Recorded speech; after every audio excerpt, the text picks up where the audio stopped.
News ബ്രേക്സിൽ വിശദമായ റിപ്പോർട്ടുകളിലേക്കാണ്. സംസ്ഥാന budget നാളെ.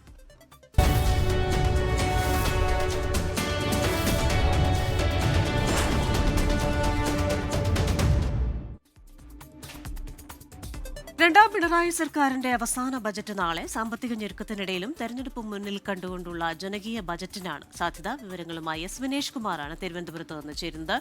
Vinesh, very good morning. എന്തായാലും ഭരണ തുടർച്ച എന്നത് ലക്ഷ്യമിട്ട് ജനപ്രിയമായ ഒരു ബജറ്റിനായിരിക്കും ധനമന്ത്രി മുന്നോട്ട് പോകുന്നത്. അതേസമയം തന്നെ മറുവശത്ത് കടുത്ത സാമ്പത്തിക പ്രതിസന്ധിയുമുണ്ടല്ലോ. അപ്പോൾ ഈ ക്ഷേമ പെൻഷൻ ഉയർത്തൽ തെരഞ്ഞെടുപ്പ് വാഗ്ദാനത്തിൽപ്പെട്ട ഒരു കാര്യമാണ്. അതടക്കമുള്ള എന്തൊക്കെ കാര്യങ്ങൾ സാധാരണക്കാർക്ക് പ്രതീക്ഷിക്കാം?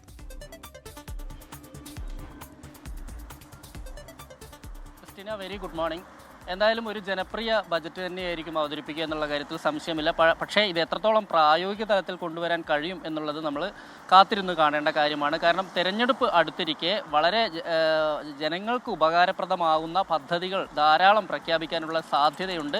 അതിൽ പ്രധാനമായും ക്ഷേമ പെൻഷൻ പോലെയുള്ള താഴെത്തട്ടിലുള്ള ജനങ്ങൾക്കും ഒപ്പം തന്നെ ഒരു മിഡിൽ ക്ലാസ്സിനെയും ആശ്രയിക്കാനുള്ള അല്ലെങ്കിൽ അവർക്ക് കൂടി ഉപകാരപ്രദമാവുന്ന രീതിയിലുള്ള ഒരു ബജറ്റ് തന്നെയായിരിക്കും അവതരിപ്പിക്കുക എന്നുള്ള കാര്യത്തിൽ സംശയമില്ല. അതുപോലെ തന്നെ കൂടുതൽ പദ്ധതികൾ, പാലങ്ങളും റോഡുകളും പോലുള്ള പദ്ധതികൾ പ്രഖ്യാപിക്കാൻ സാധ്യതയുണ്ട്. പിന്നെ മറ്റൊന്ന് ടൂറിസം മേഖലയ്ക്ക് കൂടുതൽ ഊന്നൽ കൊടുക്കുന്ന രീതിയിലുള്ള ഒരു പ്രഖ്യാപനങ്ങൾ വരാനുള്ള ഒരു സാധ്യതയുണ്ട്. പക്ഷേ വലിയ സാമ്പത്തിക ഞെരുക്കത്തിലാണ് സംസ്ഥാനം എന്നുള്ള കാര്യത്തിൽ സംശയമില്ല. ഇതിനിടയിലും വലിയ പ്രഖ്യാപനങ്ങൾ മാത്രമായി ഒതുങ്ങുമോ എന്നുള്ളൊരു സംശയം കൂടി ബലപ്പെടുന്നുണ്ട്. നമുക്ക് കഴിഞ്ഞ കാലങ്ങളിലെ കണക്കുകളെല്ലാം പരിശോധിച്ച് കഴിഞ്ഞാൽ അറിയാം, പലപ്പോഴും പ്രഖ്യാപനത്തിൽ ഒതുങ്ങുകയായിരുന്നു ചെയ്തിരുന്നത്. ബജറ്റിലെ പല പ്രഖ്യാപനങ്ങളും ഇതുവരെയും നടപ്പാക്കാൻ പോലും കഴിയാതെ വന്ന ഒരു സാഹചര്യം ഉണ്ടായി. ഇതിൻ്റെ പ്രധാന കാരണം ഈ സാമ്പത്തിക ഞെരുക്കം തന്നെയാണ്. ഒപ്പം തന്നെ നമ്മൾ പ്രധാനമായും സർക്കാർ ജീവനക്കാരെ പരമാവധി ഒപ്പം നിർത്തുക എന്നുള്ളൊരു നിലപാട് പൊതുവെ ഇടതു സർക്കാരിനുണ്ട്. അതിൻ്റെ ഭാഗമായി ഈ പങ്കാളിത്ത പെൻഷൻ പരമാവധി ഒഴിവാക്കുക എന്നുള്ളൊരു തീരുമാനത്തിലേക്ക് എത്തിച്ചേരും. അത് വലിയ സാമ്പത്തിക ബാധ്യതയാണെങ്കിൽ പോലും അത്തരത്തിൽ പങ്കാളിത്ത പെൻഷൻ ഒഴിവാക്കണം എന്നുള്ളൊരു നിലപാടാണ് ഇടതുപക്ഷം എല്ലാ കാലങ്ങളിലും സ്വീകരിച്ചിട്ടുള്ളത്.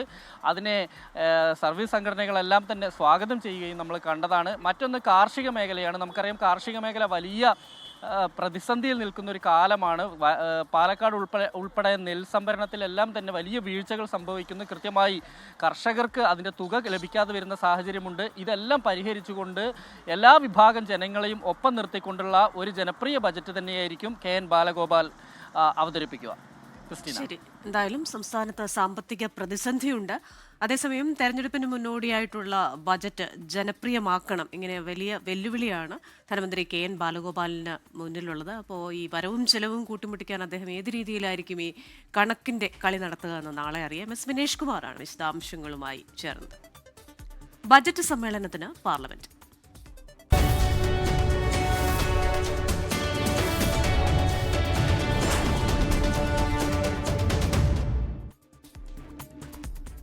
പാർലമെന്റിന്റെ ബജറ്റ് സമ്മേളനം ഇന്ന് ആരംഭിക്കും. സമ്മേളനത്തിന് മുന്നോടിയായി രാഷ്ട്രപതി ദ്രൗപദി മുർമു പാർലമെന്റിന്റെ ഇരുസഭകളെയും അഭിസംബോധന ചെയ്യും. രാവിലെ 11 മണിക്കാണ് രാഷ്ട്രപതിയുടെ നയപ്രഖ്യാപന പ്രസംഗം. വിവരങ്ങളുമായി ഡൽഹിയിൽ നിന്ന് ബൽറാം നെടുങ്ങാടി ചേരുകയാണ്. Balram, very good morning.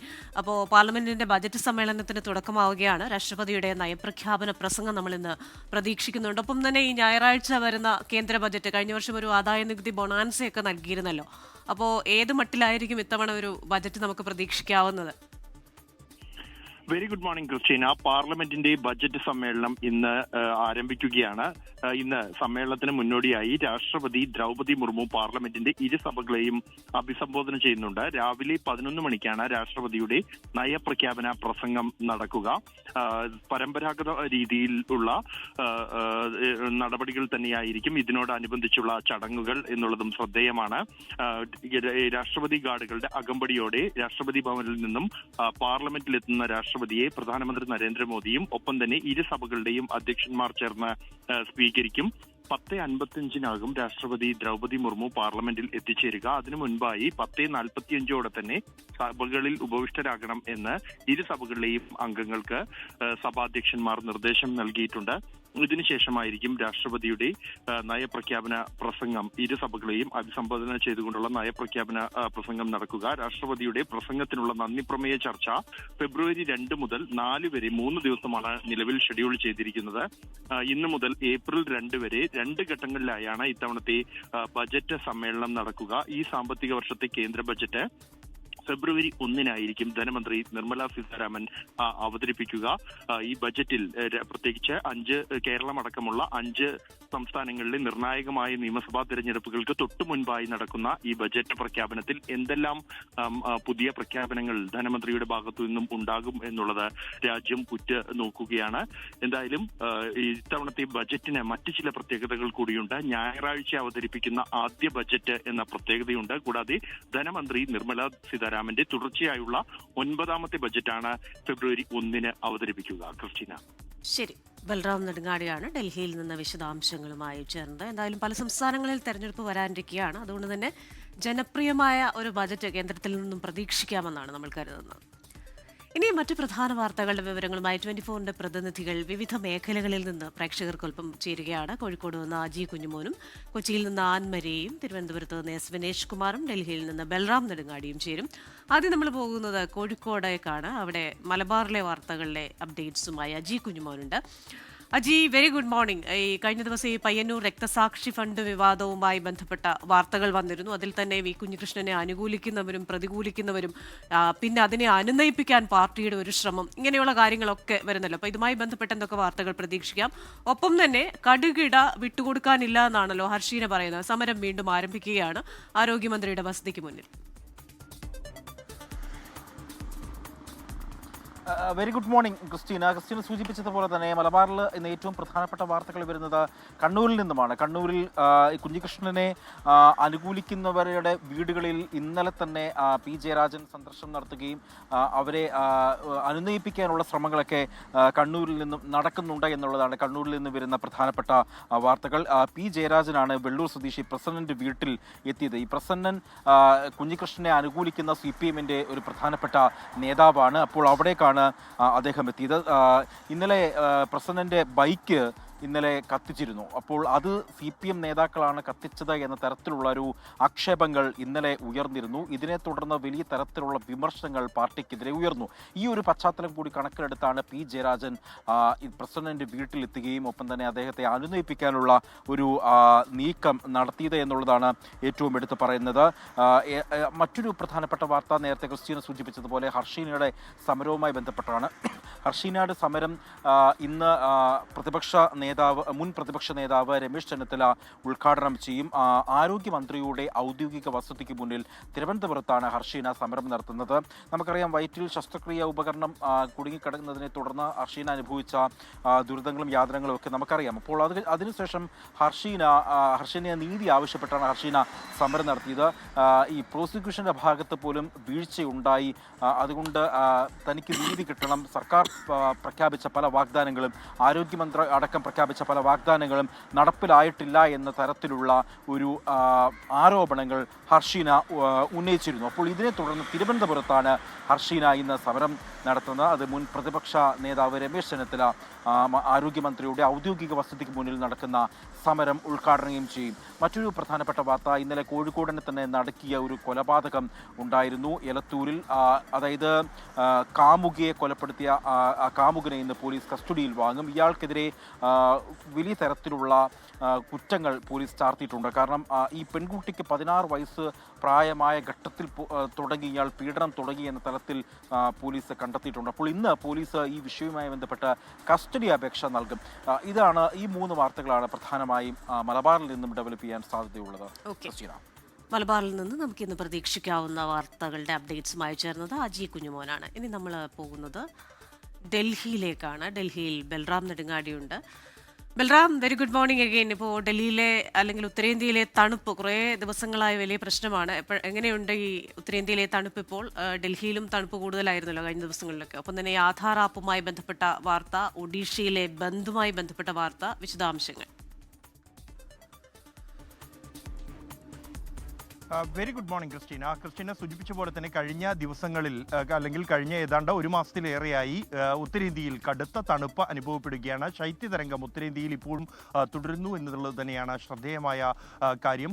പ്രത്യേകിച്ച് കഴിഞ്ഞ ഒരാഴ്ചയോളമായി ഹിമാലയൻ സംസ്ഥാനങ്ങളിൽ, ഹിമാചൽ പ്രദേശ്, ഉത്തരാഖണ്ഡ്, ജമ്മു കശ്മീർ തുടങ്ങിയ സംസ്ഥാനങ്ങളിൽ ശക്തമായ ശൈത്യതരംഗം അനുഭവപ്പെടുകയാണ്. വലിയ തോതിലുള്ള മഞ്ഞുവീഴ്ചയുണ്ട്. ഇത് ജമ്മു കശ്മീരിലെയും ഹിമാചൽ പ്രദേശിലെയും വ്യോമ സർവീസുകളെ പോലും ബാധിച്ച സാഹചര്യം സാഹചര്യം ഉണ്ടായിരിക്കുന്നു. നിരവധി റോഡ് അപകടങ്ങൾ ഉൾപ്പെടെ ഉണ്ടായ സാഹചര്യം ഉണ്ട്. ഇന്നും ഈ ഹിമാചൽ പ്രദേശിലും ജമ്മു കശ്മീരിലും കേന്ദ്ര കാലാവസ്ഥാ നിരീക്ഷണ കേന്ദ്രത്തിൻ്റെ ഓറഞ്ച് അലർട്ട് തുടരുകയാണ്. വ്യോമഗതാഗതത്തെ ഇന്നും ബാധിച്ചേക്കും എന്ന റിപ്പോർട്ടുകൾ തന്നെയാണ് പുറത്തു വരുന്നത്. ഇതോടൊപ്പം തന്നെയാണ് ഒഡീഷയിൽ ഇന്ന് കർഷകരുടെ ബന്ദ് പ്രഖ്യാപിച്ചിട്ടുണ്ട്. നവനിർമ്മാൺ കർഷക സംഘടനയുടെ നേതൃത്വത്തിൽ പ്രഖ്യാപിച്ചിരിക്കുന്ന ഈ ബന്ദിന് കോൺഗ്രസും CPI അടക്കമുള്ള പാർട്ടികൾ പൂർണ്ണ പിന്തുണ പ്രഖ്യാപിച്ചിട്ടുണ്ട്. രാവിലെ 6 മണി മുതൽ ഉച്ചയ്ക്ക് 2 മണി വരെയാണ് നെല്ല് സംഭരണം അടക്കമുള്ള വിഷയങ്ങൾ ഉയർത്തിക്കാട്ടിയുള്ള കർഷക സംഘടനയുടെ ബന്ദ്, ഒഡീഷ ബന്ദ് നടക്കുന്നത്. ഇതോടൊപ്പം തന്നെ ഇന്ന് ശ്രദ്ധേയമായ മറ്റൊരു നടപടി ഉണ്ടാകുന്നത് അല്ലെങ്കിൽ വാർത്ത വരാൻ പോകുന്നത് ഈ ആധാറിൻ്റെ പുതിയ ആപ്ലിക്കേഷൻ ഇന്ന് മുതൽ തുറക്കുകയാണ്, അല്ലെങ്കിൽ ഇന്ന് മുതൽ പ്രാബല്യത്തിൽ വരികയാണ്. ഒട്ടേറെ പ്രത്യേകതകൾ, നിലവിൽ ജനങ്ങൾ അനുഭവിക്കുന്ന ഒട്ടേറെ ബുദ്ധിമുട്ടുകൾക്ക് പരിഹാരം നൽകാൻ കഴിയുന്ന തരത്തിലുള്ളതാണ് പുതിയ ആപ്ലിക്കേഷൻ. നിലവിൽ ആധാറിൻ്റെ ഫോൺ നമ്പറോ അല്ലെങ്കിൽ അഡ്രസ്സ് അടക്കമുള്ള വിവരങ്ങൾ അപ്ഡേറ്റ് ചെയ്യണമെങ്കിൽ ആധാർ കേന്ദ്രത്തിലെത്തി ഈ വിവരങ്ങൾ എഴുതി നൽകി കാത്തു നിൽക്കേണ്ട സാഹചര്യമുണ്ട്. അത് ഒഴിവാക്കിക്കൊണ്ട് വീട്ടിലിരുന്ന് തന്നെ ഈ വിവരങ്ങൾ അപ്ഡേറ്റ് ചെയ്യാൻ കഴിയുന്ന തരത്തിലുള്ള പുതിയ ആപ്ലിക്കേഷനാണ് ഇന്നു മുതൽ നിലവിൽ വരുന്നത്. ഒപ്പം തന്നെ ആധാർ കാണിക്കേണ്ട ഇടങ്ങളിൽ ഈ ആപ്ലിക്കേഷനിലെ ഫോണിലെ ഈ ആപ്ലിക്കേഷൻ വഴി തിരിച്ചറിയൽ രേഖകൾ സമർപ്പിക്കാനും ആളുകൾക്ക് കഴിയുന്ന തരത്തിലാണ് പുതിയ ആപ്ലിക്കേഷൻ. ക്രിസ്റ്റീന. ശരി, രാജ്യതലസ്ഥാനത്ത് നിന്ന് നമ്മളിന്ന് ശ്രദ്ധിക്കേണ്ട ചില വാർത്തകളാണ് ബൽറാം നെടുങ്ങാടി ഡൽഹിയിൽ നിന്ന് പ്രേക്ഷകരുമായി പങ്കുവച്ചത്. ഇനി കൊച്ചിയിലേക്കാണ് പോകുന്നത്. കൊച്ചിയിൽ ആൻമരിയ സണ്ണിയുണ്ട്. Annmaria, very good morning. Rahul Mankoottathil MLA ഇന്ന് നിർണായകമാണ്. എനിക്ക് തോന്നുന്നു മാവേലിക്കര സബ് ജയിലിലായിട്ട് 17 ദിവസത്തിന് മുകളിലാവുന്നു. അപ്പോൾ ഇന്ന് കോടതി നടപടികൾ എന്തൊക്കെയാണ് വിവരങ്ങൾ?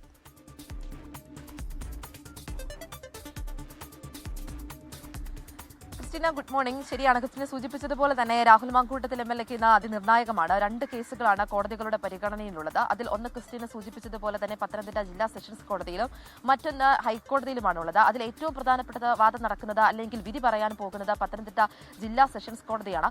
3ാമത്തെ ബലാത്സംഗ കേസിൽ കഴിഞ്ഞ 17 ദിവസമായിട്ട് രാഹുൽ മാങ്കൂട്ടത്തിൽ MLA ജയിലിലാണ്. ആ ജയിലിൽ നിന്ന് പുറത്തിറങ്ങാൻ സാധിക്കുമോ ഇല്ലയോ എന്നുള്ള കാര്യത്തിൽ ഇന്നൊരു ഉത്തരവ് എന്തായാലും കോടതിയുടെ ഭാഗത്തു നിന്ന് വരും. പ്രോസിക്യൂഷൻ ഈ ജാമ്യാപേക്ഷയെ എതിർത്തുകൊണ്ട് കഴിഞ്ഞ ദിവസങ്ങൾ റിപ്പോർട്ട് നൽകുകയും അതോടൊപ്പം തന്നെ ഈ പ്രതിഭാഗത്തിന്റെ വാദം എന്ന് പറയുന്നത് ഇതിൽ സമർപ്പിച്ചിരിക്കുന്ന തെളിവുകളൊക്കെ വ്യാജമാണ് എന്നും കേസ് കെട്ടിച്ചമച്ചത് ആണ് എന്നുമായിരുന്നു ഈ പ്രതിഭാഗത്തിന്റെ വാദം എന്ന് പറയുന്നത്. പക്ഷേ ഈ ജാമ്യാപേക്ഷ എതിർത്തുകൊണ്ടും രാഹുൽ മാങ്കൂട്ടത്തിൽ MLA ജാമ്യം നൽകരുത്, അന്വേഷണം അതിന്റെ പ്രാഥമിക ഘട്ടത്തിലാണ് എന്നും അതിന്റെ പ്രധാനമായിട്ടുള്ള ഘട്ടത്തിലൂടെ അന്വേഷണം മുന്നോട്ട് പോകുമ്പോൾ ജാമ്യം നൽകിയിട്ടുണ്ട് എങ്കിൽ അത് കേസിനെ പ്രതികൂലമായിട്ട് ബാധിക്കുമെന്നും അതോടൊപ്പം തന്നെ രാഹുൽ മാങ്കൂട്ടത്തിൽ MLA കൃത്യമായിട്ടുള്ള തെളിവുകളുണ്ട് എന്നും MLA ഈ അന്വേഷണവുമായിട്ട് പൂർണ്ണമായിട്ടും സഹകരിക്കുന്നില്ല, അതുകൊണ്ട് ജാമ്യം നൽകരുത് എന്നുമാണ് പ്രോസിക്യൂഷന്റെ വാദം. അതോടൊപ്പം തന്നെ മറ്റൊരു പ്രധാനപ്പെട്ട കാര്യം കൂടി, അതിജീവിതയുടെയും രാഹുൽ മാങ്കൂട്ടത്തിൽ MLA ശബ്ദ സന്ദേശങ്ങളും കോടതി പരിശോധനയ്ക്ക് വിധേയമാക്കിയിട്ടുണ്ടായിരുന്നു. ഇതിന്റെ എല്ലാം അടിസ്ഥാനത്തിലായിരിക്കും ഇന്ന് പത്തനംതിട്ട ജില്ലാ സെഷൻസ് കോടതി ഈ ജാമ്യാപേക്ഷയിൽ, അതായത് 3ാമത്തെ ബലാത്സംഗ കേസിൽ ഉത്തരവ് പറയാൻ പോകുന്നത്. മറ്റൊന്ന് ഹൈക്കോടതിയുടെ പരിഗണനയിൽ നിൽക്കുന്ന ആദ്യ കേസാണ്. ആ ആദ്യ കേസിലെ മുൻകൂർ ജാമ്യം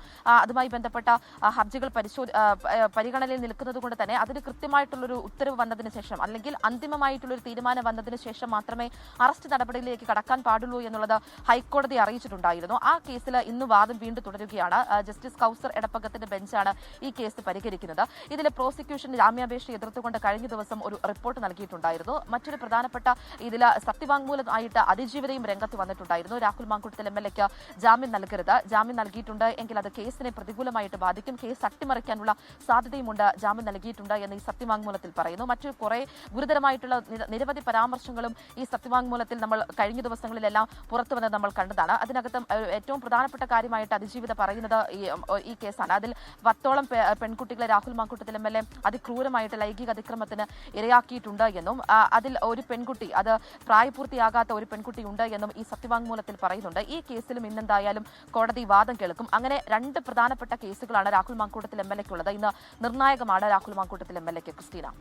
ശരി, ആൻമരിയ സണ്ണിയാണ് മധ്യകേരളത്തിൽ നിന്ന് പ്രതീക്ഷിക്കാവുന്ന വാർത്തകളുടെ വിശദാംശങ്ങളുമായി ചേർന്നത്. നമ്മൾ തിരുവനന്തപുരത്തേക്ക് പോവുകയാണ്. തെക്കൻ കേരളത്തിൽ നിന്ന് എന്തൊക്കെ വാർത്തകൾ പ്രതീക്ഷിക്കാമെന്ന് നോക്കാം. വിനേഷ് കുമാർ വീണ്ടും ചേരുകയാണ്. Vinesh, good morning again. ഇപ്പോൾ നിയമസഭയിൽ ഇന്ന് എന്താകും എന്നൊരു ചോദ്യമുണ്ട്. ഇപ്പോൾ പുതിയൊരു തന്ത്രം കൂടി പ്രതിപക്ഷം കൊണ്ടുവന്നല്ലോ. കഴിഞ്ഞ ദിവസം എന്തായാലും സഭ തടയില്ല, അതിന് പകരം 2 MLA ശബരിമല സ്വർണ്ണക്കൊള്ള അടക്കമുള്ള കാര്യങ്ങൾക്കെതിരായിട്ട് നിയമസഭാ കവാടത്തിൽ സത്യാഗ്രഹം ഇരിക്കുന്നു എന്ന് പറയുന്ന സ്ട്രാറ്റജിയിലേക്ക് പോകുന്നു. ഒപ്പം തന്നെ ശബരിമല സ്വർണ്ണക്കൊള്ളയുമായി ബന്ധപ്പെട്ട് കുറേ അപ്ഡേഷൻസ് വരുന്നുണ്ടല്ലോ.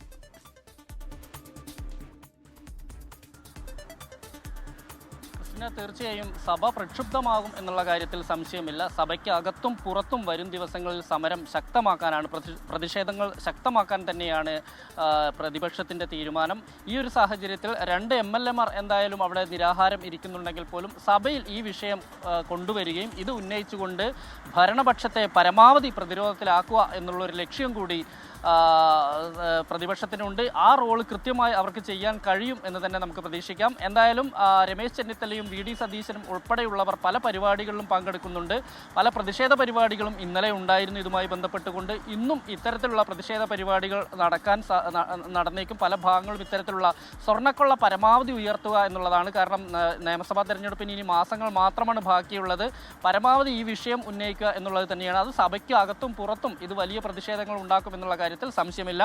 മറ്റൊന്ന്, സ്വർണ്ണക്കൊള്ളയുമായി ബന്ധപ്പെട്ടുകൊണ്ട് തന്ത്രി കണ്ഠരര് രാജീവരുടെ ജാമ്യാപേക്ഷ കൊല്ലം വിജിലൻസ് കോടതി ഇന്ന് പരിഗണിക്കുന്നുണ്ട്. ഇതിൽ ആദ്യ അറസ്റ്റിലായ കട്ടളപ്പാളി കേസിലാണ് ഇത് പരിഗണിക്കുന്നത്.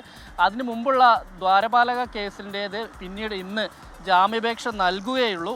1-ാം പ്രതിയായ ഉണ്ണികൃഷ്ണൻ പോറ്റിയുമായി തന്ത്രിക്ക് അടുത്ത ബന്ധമാണ് ഉള്ളതെന്നാണ് SIT പറയുന്നത്. അതിൽ SIT ഇപ്പോഴും ഉറച്ചു നിൽക്കുകയാണ്. അതുകൊണ്ട് തന്നെ ജാമ്യം നൽകരുതെന്നുള്ള നിലപാടിലേക്ക് പ്രോസിക്യൂഷൻ മാറും എന്നുള്ള കാര്യത്തിൽ സംശയമില്ല. നമുക്കറിയാം, ഇതുമായി ബന്ധപ്പെട്ടുകൊണ്ട് കുറ്റപത്രം ഇതുവരെയും സമർപ്പിച്ചിട്ടില്ല. ഈ ലൂപ്പ് ഹോളിലൂടെ പ്രതികൾക്ക് ജാമ്യം ലഭിക്കാനുള്ള സാധ്യതയുണ്ട്. അത് എത്രത്തോളം തടയാൻ കഴിയും എന്നുള്ള ഒരു നീക്കം കൂടി SITയുടെ ഭാഗത്തുനിന്ന് ഉണ്ടാകുമെന്ന് നമുക്ക് പ്രതീക്ഷിക്കാം. കാരണം കഴിഞ്ഞ ദിവസം ഇതുമായി ബന്ധപ്പെട്ടുകൊണ്ട് ഒരാൾക്ക് ജാമ്യം ലഭിച്ചിരുന്നു. ശബരിമല സ്വർണ്ണപ്പാളി കവർച്ചയുമായി ബന്ധപ്പെട്ടുകൊണ്ട് ആദ്യ ജാമ്യം കൂടിയാണ്, ആദ്യമായി ഒരു പ്രതിക്ക് ലഭിക്കുന്ന ജാമ്യം കൂടിയായിരുന്നു മുരാരി ബാബുവിന് ലഭിച്ചത്. അതുപോലെ തന്നെ മറ്റുള്ളവരും ഇറങ്ങിപ്പോകാനുള്ളൊരു സാധ്യത, അല്ലെങ്കിൽ അവർക്ക് ജാമ്യം ലഭിക്കാനുള്ളൊരു സാധ്യത കണക്കിലെടുത്തുകൊണ്ട് തന്നെ വളരെ തന്ത്രപരമായ ഒരു നീക്കം തന്നെയായിരിക്കും SITയുടെ ഭാഗത്തുനിന്ന് ഉണ്ടാവുക എന്നുള്ള കാര്യത്തിൽ സംശയമില്ല. മറ്റൊന്ന്, ഹർഷിനയുടെ സമരം നേരത്തെ അജി കുഞ്ഞുമാൻ സൂചിപ്പിച്ച പോലെ തന്നെ അതെന്തായാലും തിരുവനന്തപുരത്തേക്ക് എത്തിയിരിക്കുന്നു എന്നുള്ളതാണ്. രമേശ് ചെന്നിത്തല ഉദ്ഘാടനം ചെയ്യും. എന്തായാലും ആരോഗ്യമന്ത്രിയുടെ നിരന്തരമായ ആരോഗ്യമന്ത്രി പറഞ്ഞിരിക്കുന്ന ഇവർ മുന്നോട്ട് വെച്ചിരിക്കുന്ന ആവശ്യങ്ങൾ പരമാവധി ആരോഗ്യമന്ത്രി തള്ളിയത് നമ്മൾ കണ്ടതാണ്. പല വാഗ്ദാനങ്ങളും അവർക്ക് പാലിക്കാൻ കഴിയാതെ പോയതുകൊണ്ട് തന്നെ അവരുടെ ഹർഷിനയുടെ സമരം ഇനി തലസ്ഥാനത്ത് വരും ദിവസങ്ങളിൽ തുടരാൻ തന്നെയാണ് സാധ്യത. ഇതാണ് പ്രധാനമായും തെക്കൻ കേരളത്തിൽ നിന്നുള്ള വിവരങ്ങൾ. ശരി, S വിനേഷ് കുമാറാണ് തെക്കൻ കേരളത്തിൽ നിന്ന് പ്രതീക്ഷിക്കാവുന്ന വാർത്തകളുടെ വിവരങ്ങളുമായി ചേർന്നത്. സ്ത്രീധനം നൽകുന്നത് കുറ്റകരമല്ലാതാക്കാൻ ശുപാർശ ചെയ്ത കേരള നിയമ പരിഷ്കരണ കമ്മീഷൻ. സ്ത്രീധന പീഡന പരാതികൾ റിപ്പോർട്ട് ചെയ്യാൻ പ്രോത്സാഹിപ്പിക്കുന്നതിനാണ് നിയമത്തിൽ ഭേദഗതി വരുത്താനുള്ള ശുപാർശ. കരട് ഭേദഗതിയിൽ ഹൈക്കോടതി കേന്ദ്ര സർക്കാരിന്റെ നിലപാട് തേടി.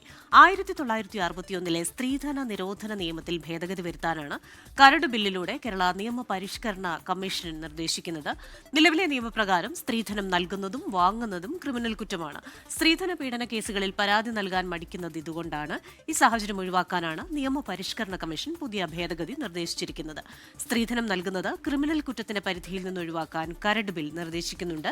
വിഷയത്തിൽ നിലപാട് വ്യക്തമാക്കി സത്യവാങ്മൂലം നൽകാൻ കേന്ദ്ര സർക്കാരിന് chief justice Soumen Sen, justice VM Shyamkumar എന്നിവരടങ്ങിയ ഡിവിഷൻ ബെഞ്ച് നിർദ്ദേശം നൽകി. കോഴിക്കോട് എലത്തൂരിൽ പെൺസുഹൃത്തിനെ കൊലപ്പെടുത്തിയ വൈശാഖനായി പോലീസ് ഇന്ന് കസ്റ്റഡി അപേക്ഷ നൽകും. കൊയിലാണ്ടി മാജിസ്ട്രേറ്റ് കോടതിയിലാണ് അപേക്ഷ നൽകുക. കൂടുതൽ ചോദ്യം ചെയ്യാനും തെളിവുകൾ കണ്ടെത്താനും 5 ദിവസത്തേക്കാണ് കസ്റ്റഡിയിൽ വേണമെന്ന് ആവശ്യപ്പെടുന്നത്. പെൺസുഹൃത്തായ 26-കാരിയെ വിളിച്ചുവരുത്തി ജ്യൂസിൽ ഉറക്ക ഗുളിക കലർത്തി നൽകി കഴുത്തിൽ കുരുക്കിട്ട് പീഡിപ്പിച്ച് കൊലപ്പെടുത്തിയെന്നാണ് കേസ്. കൊലപാതകം, പീഡന വകുപ്പുകൾക്ക് പുറമെ പോക്സോ വകുപ്പും പോലീസ് ചുമത്തിയിട്ടുണ്ട്. ദുബായിൽ പുരോഗമിക്കുന്ന ലോകത്തിലെ ഏറ്റവും വലിയ ഭക്ഷ്യമേളയായ ഗൾഫ് ഫുഡിന്റെ ഔദ്യോഗിക പങ്കാളിത്ത രാജ്യം ഇന്ത്യയാണ്. 2 വേദികളിലായി 161 ഇന്ത്യൻ പ്രദർശകരാണ് മേളയുടെ ഭാഗമാകുന്നത്. വ്യവസായ മന്ത്രാലയത്തിന് കീഴിലുള്ള അപ്പേഡയുടെ ഭാഗമായി തനത് ഉൽപ്പന്നങ്ങളും ടെക്നോളജികളും പ്രദർശിപ്പിക്കുന്ന പവലിയനും മേളയിലുണ്ട്.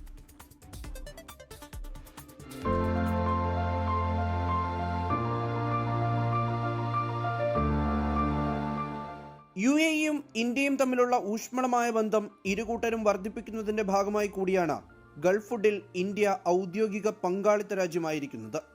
മുൻവർഷത്തെ അപേക്ഷിച്ച് ഇന്ത്യൻ പവലിയന്റെ വലിപ്പം ഇത്തവണ ഇരട്ടിയാണ്.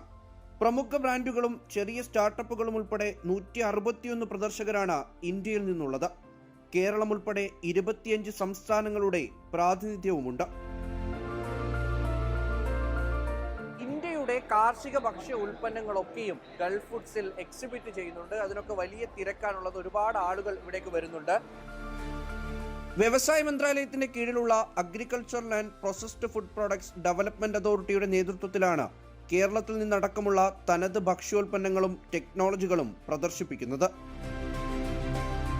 ഞങ്ങൾ അട്ടപ്പാടിയിൽ നിന്നാണ്. ഞങ്ങളുടെ ഫേമിൻ്റെ പേര് millet factory and farms India private limited, brand name only.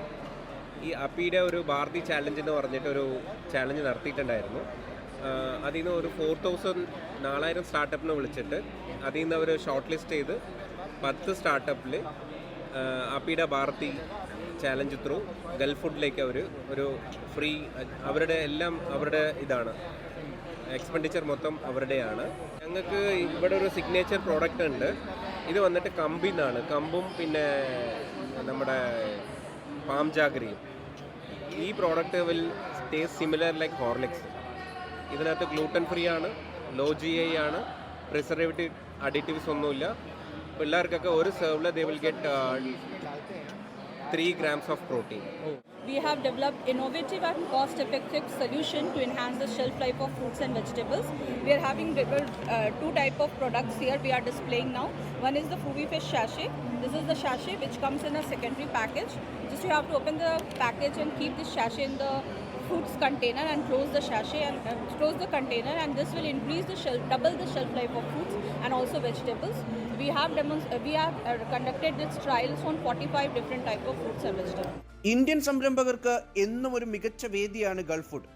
മികച്ച കരാറുകൾ ഉണ്ടാകുമെന്ന വൻകിട കമ്പനികളും സ്റ്റാർട്ടപ്പ് കമ്പനികളും ഒരുപോലെ പ്രതീക്ഷിക്കുന്നു.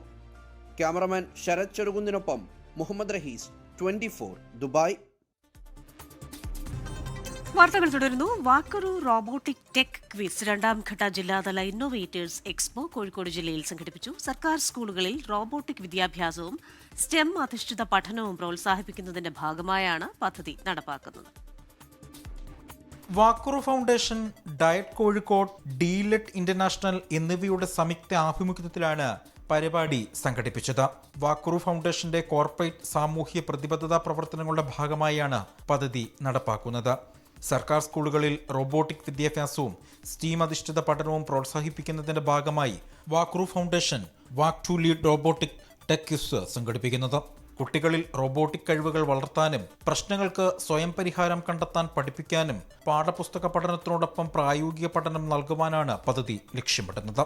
UP സ്കൂളിലെ വിദ്യാർത്ഥികൾക്ക് കോഡിങ്ങിലും ആർട്ടിഫിഷ്യൽ ഇൻ്റലിജൻസിലും ട്രെയിനിങ് കൊടുത്തിട്ട് അവരുടെ ജീവിതവുമായി ബന്ധപ്പെട്ട പ്രശ്നങ്ങൾക്ക് സൊല്യൂഷൻ അവർ തന്നെ കണ്ടുപിടിച്ച് പ്രസൻറ്റ് ചെയ്യുക എന്നുള്ളതാണ്. അപ്പം ഗവൺമെൻറ് സ്കൂളിലെ വിദ്യാർത്ഥികൾക്ക് ലേറ്റസ്റ്റ് ആയിട്ടുള്ള ടെക്നോളജി പഠിക്കാനും അത് പ്രാക്ടിക്കലായിട്ട് ചെയ്യാനും അത് പ്രസൻറ്റ് ചെയ്യാനുള്ള ഒരു അവസരം ഒരുക്കി കൊടുക്കുക എന്നുള്ളതാണ്. കോഴിക്കോട് ജില്ലാ പഞ്ചായത്ത് പ്രസിഡന്റ് മിലി മോഹൻ ഉദ്ഘാടനം ചെയ്ത പരിപാടിയിൽ Walkaroo group managing director V Noushad, ISRO മുൻ deputy director K Jayaram, Kozhikode DIET principal doctor Abdul Nasar തുടങ്ങിയവർ പങ്കെടുത്തു.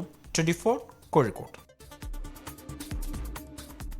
മമ്മൂട്ടിക്ക് പത്മഭൂഷൺ ലഭിച്ചപ്പോൾ ഏറ്റവും സന്തോഷിച്ചവരിലൊരാളാണ് ചാലക്കുടി സ്വദേശിയായ auto driver Rio. Aluva Rajagiri ആശുപത്രിയിലെ പീഡിയാട്രിക് വാർഡിൽ മധുര വിതരണം നടന്നു. മമ്മൂട്ടിയുടെ വാത്സല്യം പദ്ധതിയിലൂടെ പുതുജീവിതം കിട്ടിയ അനേകം കുട്ടികളിൽ ഏറ്റവും ഒടുവിലത്തെയാളാണ് റിയോയുടെ മകൾ റാഹേൽ. മകളുടെ ശസ്ത്രക്രിയയ്ക്കായി പണം കണ്ടെത്താൻ ബുദ്ധിമുട്ടുമ്പോഴാണ് വാത്സല്യം പദ്ധതിയെക്കുറിച്ച് അറിഞ്ഞത്. ഉടൻ തന്നെ കെയർ ആൻഡ് ഷെയർ ഇന്റർനാഷണൽ ഭാരവാഹികളുമായി ബന്ധപ്പെട്ടു. Care and share managing director father Thomas Kurian വഴി വിവരമറിഞ്ഞ മമ്മൂട്ടി കുഞ്ഞിനെ അടിയന്തരമായി പദ്ധതിയിൽ ഉൾപ്പെടുത്തി ശസ്ത്രക്രിയ നടത്താൻ നിർദ്ദേശം നൽകുകയായിരുന്നു. കുഞ്ഞിന് പുതുജീവൻ നൽകിയ മനുഷ്യന് ദൈവം നൽകിയ പുരസ്കാരമാണിതെന്ന് റിയോ പറഞ്ഞു. കെയർ ആൻഡ് ഷെയറിൻ്റെ ഒരു സഹായത്തോടെയാണ് ഇപ്പം എൻ്റെ കുട്ടിക്ക് ഇപ്പോൾ സർജറി കഴിഞ്ഞിട്ട് മമ്മൂട്ടി സാർക്ക്. അപ്പോൾ ഞങ്ങൾക്ക് വളരെ സന്തോഷമുണ്ട്. ഒരു വാത്സല്യം പദ്ധതി കൂടെ ഞങ്ങൾക്ക് ചെയ്യാൻ പറ്റുമെന്ന് ഞങ്ങൾ അറിഞ്ഞത്. അപ്പോൾ ഞങ്ങൾക്ക് അപേക്ഷ വയ്ക്കുകയും എത്രയും വേഗം തന്നെ അവരത് നമ്മുടെ കുട്ടിക്ക് വേണ്ടി ചെയ്തു. ആളുടെ ഒരു പ്രത്യേകമായൊരു ഇടപെടൽ കൊണ്ടാണ് ഞങ്ങൾക്ക് ഇപ്പോൾ ഈ കുട്ടിയുടെ സർജറി കഴിഞ്ഞ്. അപ്പോൾ അതിൽ കൂടുതലായിട്ട് ഞങ്ങളെ സഹായിച്ചത് രാജഗിരിയും പിന്നെ ഇവിടുത്തെ സ്റ്റാഫ് അംഗങ്ങൾ എല്ലാവർക്കും ഞാൻ നന്ദി പറയുന്നു.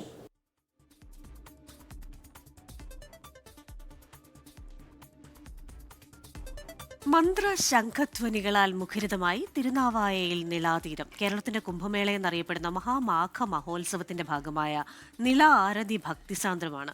ലക്ഷക്കണക്കിന് ആളുകളാണ് നിള ആരതിയുടെ ഭാഗമായത്.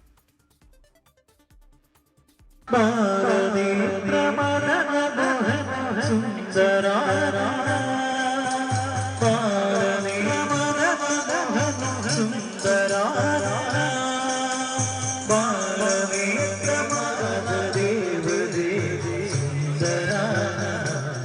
ഭാരതപ്പുഴയുടെ തീരത്ത് ശംഖനാദം മുഴങ്ങി, പിന്നാലെ ഡമരുവും മണിനാദവും.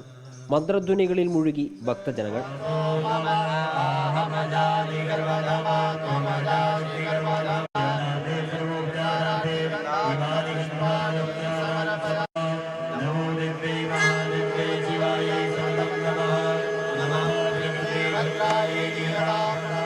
കാശിയിലെ ദശാശ്വമേധഘാട്ടിൽ ഗംഗാ ആരതി ചെയ്യുന്ന പണ്ഡിറ്റുകളാണ് നിള ആരതിയും നിർവഹിക്കുന്നത്. പല തട്ടുകളുള്ള വിളക്കുകൾ ഉപയോഗിച്ചാണ് ആരതി.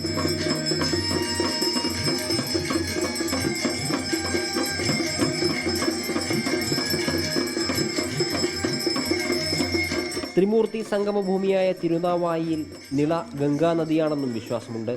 ഈ സമയത്ത് ഈ നിള ഗംഗ തന്നെയാണ് മാഘമാസത്തിൽ എന്നുള്ളതാണ് പൗരാണികമായിട്ടുള്ള ഋഷിവചനം. ഗംഗയെ ആരാധിക്കുന്ന, നിളയെ ആരാധിക്കുന്ന ഒരു സംസ്കൃതി വളരെ പൂർവമായ കാലത്ത് ഇവിടെ ഉണ്ടായിരുന്നു. ദിവസവും ഇവിടെയുള്ള രീതിയിൽ ഇത്തരത്തിലുള്ള തീർത്ഥപൂജകൾ നടന്നിരുന്നു. അതേ ഗൗരവത്തോടു കൂടിയിട്ട് കൊണ്ടുവരികയാണ് ഇവിടെ.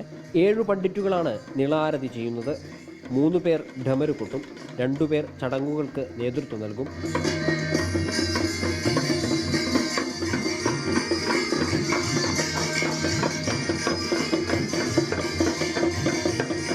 ഹരിദ്വാർ, ഋഷികേശ്, വാരണാസി എന്ന പോലെ തിരുനാവായിയും നിളയിൽ ആരതിയുടെ പ്രഭാവലയം.